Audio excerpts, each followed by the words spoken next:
자, 무려 13만 명입니다. 집 밖을 나서지 않은 서울 청년의 숫자입니다. 이게 서울만 이 정도예요. 한창 멋부리고 외출할 나이에 어색하지만 단정하게 정장 입고 떨리지만 당당하게 면접장에 들어설 나이에 이 청년들은요, 외출 대신에 방콕을 택했습니다. 밝은 햇살을 들여야 할 창은 이렇게 굳게 닫혔고 미래 비전을 그려야 할 종이에는 반복되는 취업 실패로 인한 좌절감, 추락하는 자존감에 대한 두려움을 적었습니다. 외면해서도 안 되는 청년들의 고통을 함께 들여다보고 해결책을 고민해보려 합니다. 먼저 차유정 기자입니다. 건강상 이유로 취업이 좀 힘들었던 부분이 있었고요. 한창 나이 24살 때 가입했으니까 가족들한테 좀 실망감도 많이 느끼고 또 제 자신에 대한 스스로에 대한 실망감도 느끼고 해가지고 방 안에서 틀어박히는 것도 많았습니다. 고립 생활을 하는 청년이 서울에만 13만 명에 이르는 것으로 조사됐습니다. 또 이들 10명 가운데 4명은 이런 생활을 5년 넘게 지속했습니다.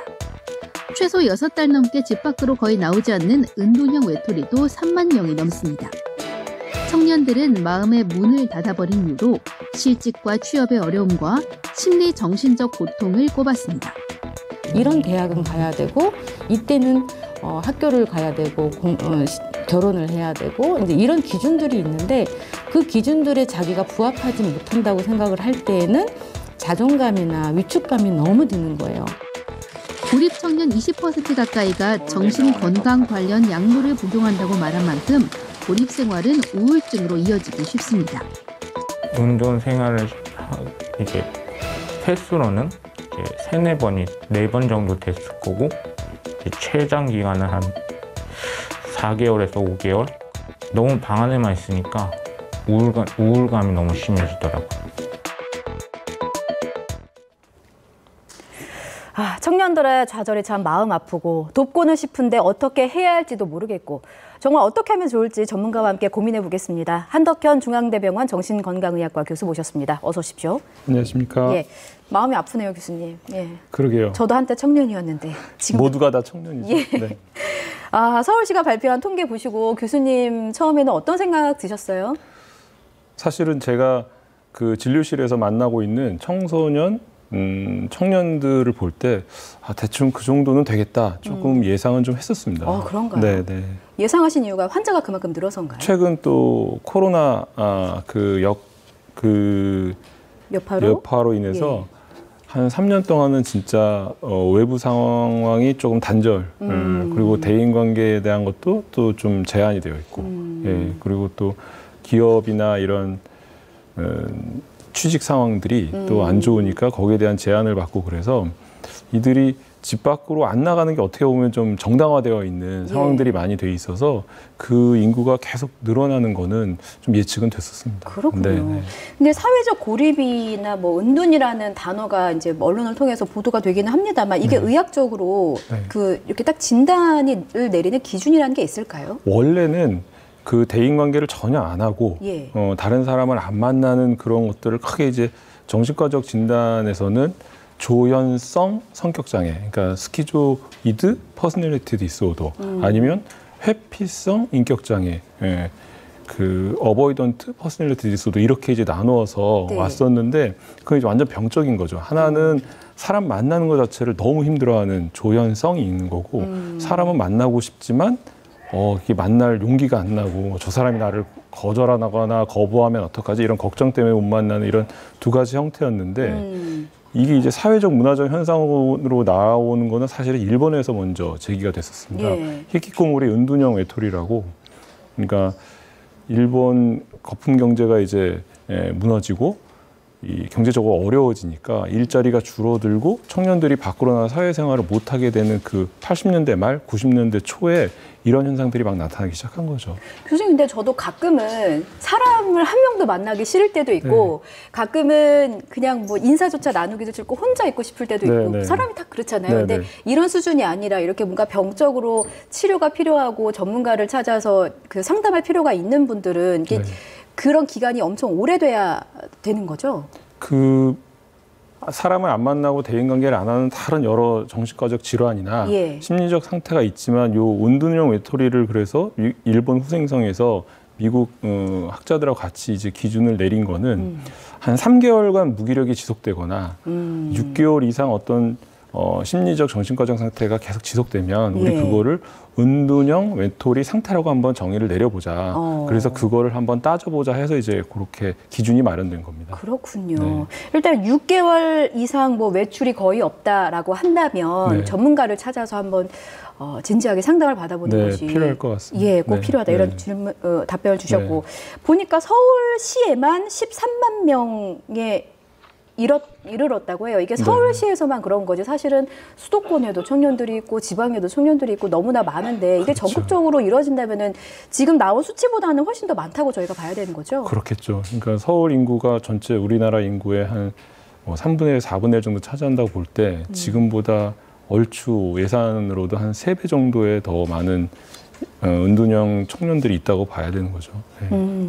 지금 교수님 말씀하시면서 저희가 그래픽이 함께 나갔는데 이 기간을 보면 5년에서 7년 미만은 뭐 11.5%, 7년에서 10년 미만은 8.4%. 이것도 긴데 21.3%가요. 10년 이상인데, 그러니까 10명 중에 2명은 10년이 넘는 시간 동안 혼자 고립돼 있다. 이런 해석이 가능할 것 같아요. 어떤 이유 때문이라고 보십니까?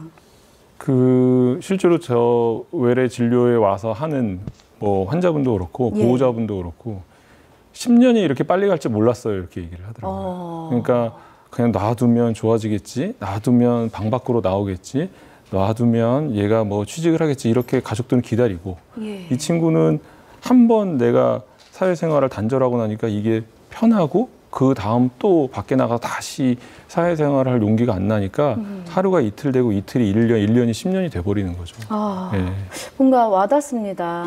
10년이 이렇게 빨리 흐를 줄 몰랐다. 막상 선생님을 찾고 보니까 벌써 내 나이가 이렇게 많이 먹어서 뭔가를 새로 시작하기엔 너무나 두려움을 갖게 되는 그런 상황이 된 더더군다나 이 시작이 10대 후반, 그러니까 18세, 19세 때부터 시작되는 청년들이 많은데요. 이때는 부모들이 이 아이들을 건드리지 못하거든요. 그렇죠. 뭐 힘적으로나 아니면 화를 내고 신경질을 내고 하니까 그냥 건드리다 보면 금세 25, 뭐 37 이렇게 되면 벌써 10년이 되는 거니까요. 그렇죠.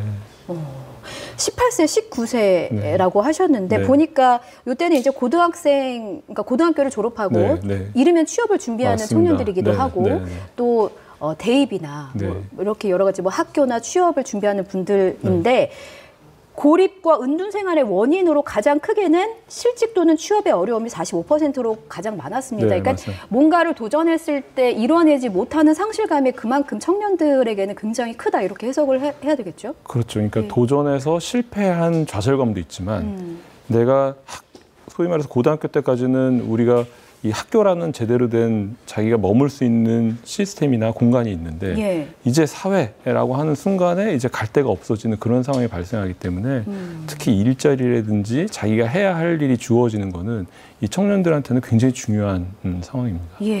그 다음 이유가 심리적, 정신적 어려움이에요. 이게 40.9%를 차지했거든요.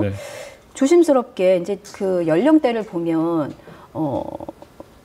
학창 시절에는 세월호 참사를 겪었고, 뭐 지금 20대들에게는 교수님 저번에 저희 이태원 참사 때도 나와주셔서 말씀을 해주셨습니다만 이런 이태원 참사 같은 사회적 참사도 겪었고 이런 것들이 혹시 영향을 미쳤다고 분석할 수 있을까요?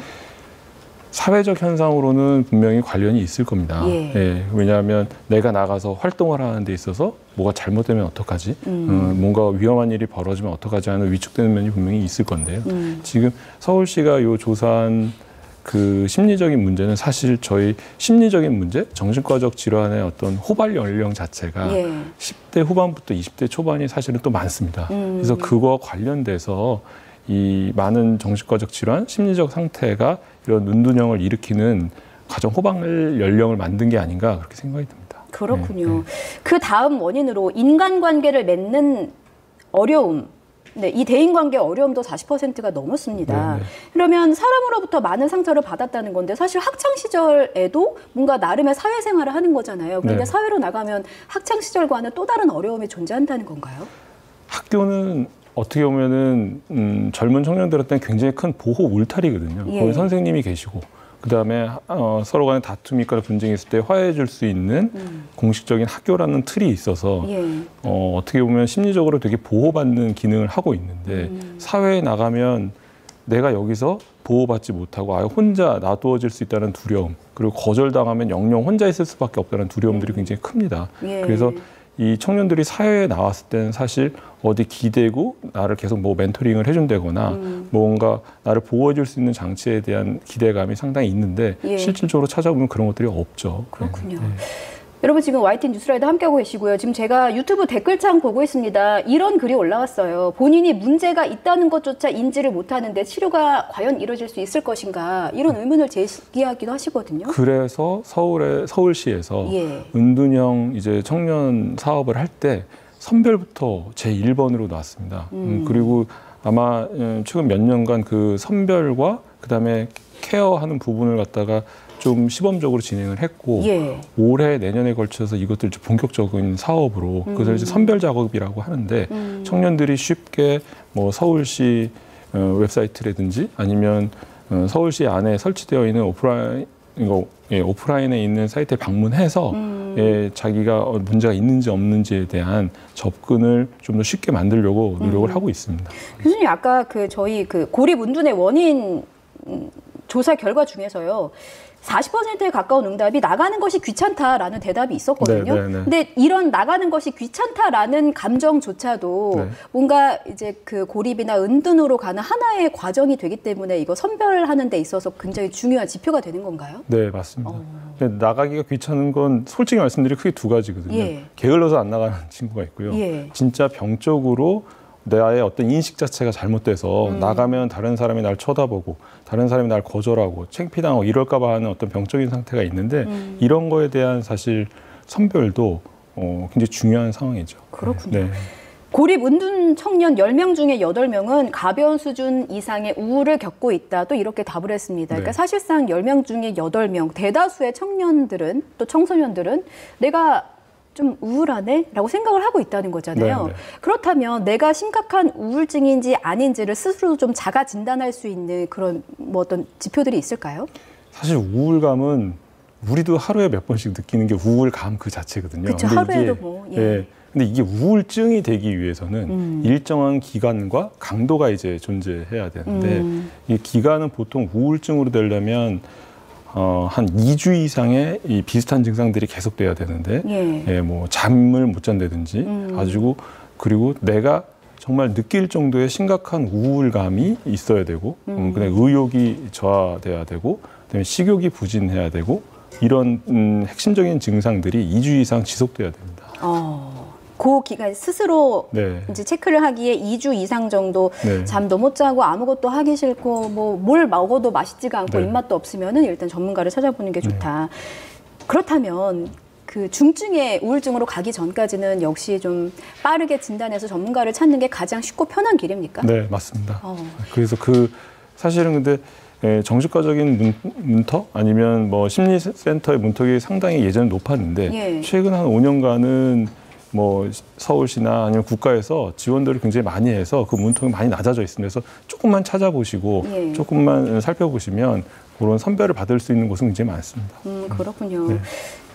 가장 걱정하는 거 아무래도 가족일 것 같습니다. 근데 가족의 네. 입장에서는 앞서 교수님께서 가족들도 이제 언젠가는 틀을 깨고 나오겠지 기다리다 보니까 10년이 흘렀다 이런 네. 말씀해 주셨는데 사실 가장 오랫동안 지켜보고 가장 응원해 줄 수 있는 사람도 가족인 것 같거든요. 네. 근데 이런 응원이 자칫 잔소리가 될 수도 있잖아요. 네, 맞습니다. 가족들은 네. 어떻게 좀 대하는 게 좋겠습니까? 제 1번은 정확한 상태 파악을 위한 선별로 이 환자 아니면 이분을 끌고 가는 건데요. 이 보면 가족들은 오래 지켜봐서 봤기 때문에 이게 이 심리적인 문제가 있는 건지 예. 아니면 뭐 직업적인 어떤 경제적인 문제가 있는 건지를 대충 압니다. 그래서 그 구분을 먼저 해 주셔서 직업적 경제적인 문제가 있다면 그쪽에 도움을 받는 쪽으로 이 환자한테 권유를 해 주셔야 되고 심리적인 문제가 있다면 그 심리적인 문제에 대한 권유를 받는 걸 해줘야 되는데 난 이것도 저것도 모르겠다. 정말 이 아이가 예. 내가 볼 땐 멀쩡한데 왜 갑자기 이렇게 고립이 되는지 모르겠다고 하면 맞아요. 먼저 병적인 거를 고려해 보시는 게 맞습니다. 그렇군요. 네, 네. 혹시 친구들의 경우는 그냥 얘가 갑자기 얘기를 잘 하다가 어느 날 갑자기 나 우울해 연락을 뚝 끊는 경우에 친구의 네. 입장에서는 또 가족과는 다르게 해줄 수 있는 것도 있을 것 같거든요. 네, 네. 어떻게 하면 좋겠습니까? 친구들 입장에서 그 소위 말해서 잠수를 탄다 그러잖아요. 그래서 잠수 타고 사라지는 그 친구들에 대한 걱정을 많이 해주는데 그 친구를 한번 만났을 때 그 친구가 모든 고민을 다 털어놓고 고민이 있을 때마다 전화를 걸고 오히려 이 상대방을 이게 부담을 주는 경우들도 많이 있어서 친구들의 이야기를 들어주는 것을 굉장히 꺼려하는 그런 상황이 되고 그러면 이 처음 이야기하는 친구는 다시 또 친구를 또 찾게 되고 그러면서 더 고립이 되는 경우들이 많이 있거든요. 예, 예. 그래서 친구들이 들어주는 입장에서는 내가 친구의 고민을 듣고 뭔가 해주려는 게 아니라 고민을 들어주는 것만으로도 충분하다는 생각으로 친구들의 이야기를 많이 들어주는 쪽에 접근을 해주시는 것이 필요합니다. 그렇군요. 저희 이 주제로 얘기를 나누다 보니까 지금 유튜브 댓글창이 거의 폭발하는 수준입니다. 제가 몇 가지 조언들을 좀 들었는데 운동을 꾸준하게 해라. 뭐 맛있는 요리를 해서 만들어라. 그러니까 작게라도 좀 성취감을 느낄 수 있는 맞습니다. 부분들을 하라는 조언들을 우리 시청자분들께서 해주시고 계시거든요. 그러니까 우울감에서 좀 탈피하기 위해서 가장 먼저 할 수 있는 치트키라고 해야 될까요? 최선의 가장 쉬운 방법을 하나 알려주신다면 뭐가 있을까요? 지금 많은 분들이 얘기해 주신 것처럼 예. 자기가 할 수 있는 최선의 것을 먼저 해보고 거기에 대한 성취감을 느끼는 게 제일 먼저 해야 할 일입니다. 예, 그렇군요. 자, 좀 심각한 것 같습니다. 이제 시작인 것 같고요. 우리가 청년들의 고통에 조금 더 관심을 갖고 들여다봐야 될 것 같고요. 정부 차원에서는 이제 어쨌든 정책적으로 뭐 이렇게 좀 지원이 필요할 것 같기도 한데 어떤 수준으로 이루어지면 좋겠습니까? 제가 알기로는 지금 서울시에서 이걸 시범 사업을 해봤고 예. 이걸 본격적인 사업으로 이제 가져가려고 합니다. 그래서 산, 학, 연, 관 이게 다 같이 그 시스템을 이루어서 청년들에 대한 그 고립 청년을 발굴하고 그들을 케어하는 시스템을 만들고 그다음에 거기에 대한 데이터도 모아지면 이 모델들을 서울시만 이제 가지고 있는 게 아니라 전체 나라에 대한 시스템으로 좀 확대시켜서 요 청년들에 대한 어떤 복지 수준을 넘어서 나라 전체에 대한 그 정신 건강을 세우는 데까지 굉장히 필요할 거로 생각이 됩니다. 예, 알겠습니다. 저희 뉴스라이더에서도 힘들어하는 청년들과 함께하고 있다는 말씀을 좀 꼭 전해드리고 싶어요. 모두 힘내시고요. 여기까지 듣겠습니다. 지금까지 한덕현 중앙대병원 정신건강의학과 교수였습니다. 교수님 오늘 말씀 너무 고맙습니다. 감사합니다.